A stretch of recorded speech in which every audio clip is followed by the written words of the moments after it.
Oke, kita mulai ya. Pernah kepikiran nggak sih, kenapa ya di tengah ekonomi yang katanya lagi sulit, kok ada aja orang yang justru makin sukses?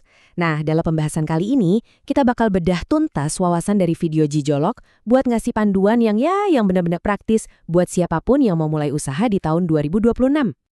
Pertanyaan ini kayaknya ada di pikiran banyak orang deh. Waktu yang lain ngerasa kejepit sama keadaan, ada aja gitu yang malah nemu celah, nemu peluang. Kuncinya tuh di sini teman-teman. Ini bukan soal seberapa gede modal kita, tapi soal seberapa jeli kita ngelihat perubahan yang lagi terjadi di sekitar kita. Dan ini inti pemikirannya. Kebutuhan manusia itu nggak pernah hilang loh, yang berubah itu cuma cara orang buat memenuhinya. Jadi poin paling pentingnya apa? Peluang itu selalu ada, cuma wujudnya aja yang beda. Ini sama sekali bukan soal hoki-hokian, ini murni soal strategi. Nah, sekarang coba kita lihat konteksnya di Indonesia ya. Pasar kita ini sebetulnya punya fondasi yang kuat banget yang digerakin sama kebutuhan kita sehari-hari. Ini penting banget buat kita pahami bareng-bareng sebelum kita loncat ke ide-ide bisnisnya. Oke, sekarang lihat deh data keren dari Badan Pusat Statistik ini. Lebih dari 60%, bayangin, lebih dari separuh ekonomi Indonesia itu ya dari belanja kita-kita ini, konsumsi rumah tangga. Artinya apa coba? Artinya, bisnis yang paling kuat, yang paling tahan banting, ya bisnis yang menyediain apa yang kita butuhin sehari-hari. Terus, pertanyaannya gimana cara kita nemuin kebutuhan yang pas itu? Jawabannya ternyata ada di 3 pergeseran besar yang lagi ngubah total cara kita hidup, cara kita kerja. Nah, 3 tren ini nih yang jadi pondasi dari semua ide bisnis yang bakal kita obrolin sebentar lagi. Oke, yang pertama digitalisasi. Udah nggak bisa dihindari lagi kan? Semua serba online. Kedua, kesadaran kesehatan. Sejak pandemi, orang jadi jauh lebih peduli sama kesehatan. Dan yang ketiga, pola kerja baru. Rumah sekarang jadi kantor, jadi sekolah, jadi pusat segalanya. 3 hal ini cetak biru peluang bisnis buat tahun 2026. Oke siap, sekarang kita masuk ke dagingnya nih. 7 ide bisnis modal kecil yang bener-bener realistis. Ini bukan cuma ikut-ikutan tren ya, tapi beneran jadi solusi buat masalah-masalah kekinian yang lahir dari 3 pergeseran yang tadi kita bahas. Ide nomor 1, masalahnya kita semua tahu banget. Pengen sih hidup sehat, tapi ya ampun gak ada waktu, capek. Solusinya apa? Bukan salad yang harganya selangit, tapi makanan sehat yang masuk akal di kantong dan gak ribet. Nah, bisnis ini tuh masuk pas banget di celah antara pengen sehat sama realita hidup. Contohnya gampang banget loh, kayak nasi box sehat buat orang-orang kantoran. Atau jamu kekinian yang dibikin bersih dan kemasannya bagus. Kuncinya apa? Coba deh mulai dari sistem pre-order aja dulu di lingkungan sekitar. Jadi kita bisa tes pasar dulu, risikonya kecil banget. Sekarang kita geser sedikit ke dunia digital. Coba deh lihat angka ini. 190 juta lebih. Sebanyak itulah pengguna aktif media sosial di Indonesia. Pasarnya kan gede banget ya. Tapi, justru di balik angka raksasa ini, ada sebuah ironi yang membuka peluang bisnis selanjutnya. Nah, ini dia masalahnya. Banyak banget UMKM yang produknya keren-keren, tapi mereka bingung banget gimana cara jualannya di dunia online. Disinilah kita bisa masuk. Bukan sebagai agensi iklan yang mahal, tapi sebagai teman digital yang ngebantuin mereka dengan cara yang simpel dan terjangkau. Dan skill yang dibutuhin tuh beneran deh gampang banget dipelajarin. Bikin desain simple di Canva, nulis caption jualan, atau ngedit video pendek buat TikTok atau Reels. Modalnya hampir nol. Yang kita jual tuh bukan cuma jasanya, tapi rasa tenang buat si pemilik usaha. Ide ketiga ini, sering banget dianggap sepele. Padahal justru ini tahan banting banget loh. Masalahnya gini, orang-orang tuh punya banyak banget hobi, tapi seringnya nggak ada tempat atau layanan yang benar-benar mendukung passion mereka. Nah, disitulah duitnya. Contohnya simpel aja. Nggak usah buka toko gede. Bisa aja buka jasa servis sepeda panggilan buat teman-teman komunitas sepeda. Atau jual pot-pot lucu buat geng pecinta tanaman hias.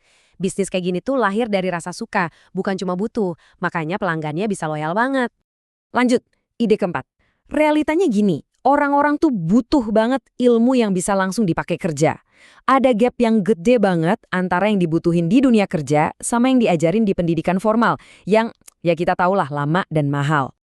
Dan solusinya, kursus-kursus singkat yang spesifik banget. Misalnya, ngajarin ibu-ibu cara pakai komputer dasar. Atau kelas pembukuan simple buat pemilik warung. Kita nggak perlu jadi profesor kok. Cukup jadi temen yang bikin belajar jadi gampang dan nggak seram. Yang kita jual itu ilmu yang besoknya bisa langsung dipakai. Ide kelima ini dasarnya simpel banget dan berlaku buat semua orang. Waktu itu sekarang jadi barang paling mahal. Di zaman yang serba ngebut ini, orang rela banget bayar buat apapun yang bisa ngiritin waktu dan tenaga mereka. Kebutuhan ini nggak akan pernah ada matinya. Contohnya benar-benar membumi. Just tip atau jasa titip, kurir super lokal buat antar dokumen antar komplek, atau bahkan jasa nemenin orang tua belanja ke pasar. Modalnya mungkin cuma motor sama HP, tapi nilainya gede banget karena yang kita kasih ke pelanggan itu waktu mereka kembali. Ide keenam ini nangkep perubahan pola pikir yang lagi ngetren banget. Dulu, barang bekas atau pre-loved itu kan kesannya gimana gitu ya. Sekarang, wah justru jadi simbol gaya hidup yang cerdas, hemat, dan peduli lingkungan. Tantangannya cuma satu, nemuin barang yang masih bagus.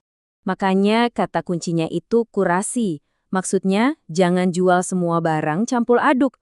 Fokus aja ke satu jenis, misalnya baju branded atau perabotan unik. Terus, bangun kepercayaan. Caranya, kasih deskripsi yang jujur plus cerita di balik barangnya. Buat mulai, bisa banget pakai sistem titip jual, jadi modalnya minim. Dan ide yang ketujuh, ini nyambung banget sama kebiasaan baru kita. Rumah itu bukan lagi cuma tempat tidur. Rumah sekarang jadi pusat kehidupan. Tempat kerja, tempat istirahat, tempat main. Nah, ini bikin muncul kebutuhan-kebutuhan baru buat bikin rumah jadi lebih nyaman. Solusinya bisa spesifik banget. Misalnya, jasa bersih-bersih kamar kos atau apartemen mingguan, jasa beresin lemari baju yang berantakan, atau jualan produk-produk kecil yang bikin rileks kayak aromaterapi lokal. Percaya deh, orang rela bayar buat rasa nyaman dan damai di tempat tinggal mereka. Oke, 7 idenya udah kita bahas. Tapi kan ide doang nggak cukup ya. Pertanyaan paling pentingnya, gimana caranya ngubah ide ini jadi bisnis yang beneran jalan dan ngasilin? Nah, sekarang kita bedah strateginya. Ini ada 5 langkah strategisnya. 1, pastiin dulu masalah yang mau kita selesain itu beneran Anda, bukan asumsi kita doang. 2, mulai kecil aja tapi gayanya harus pro.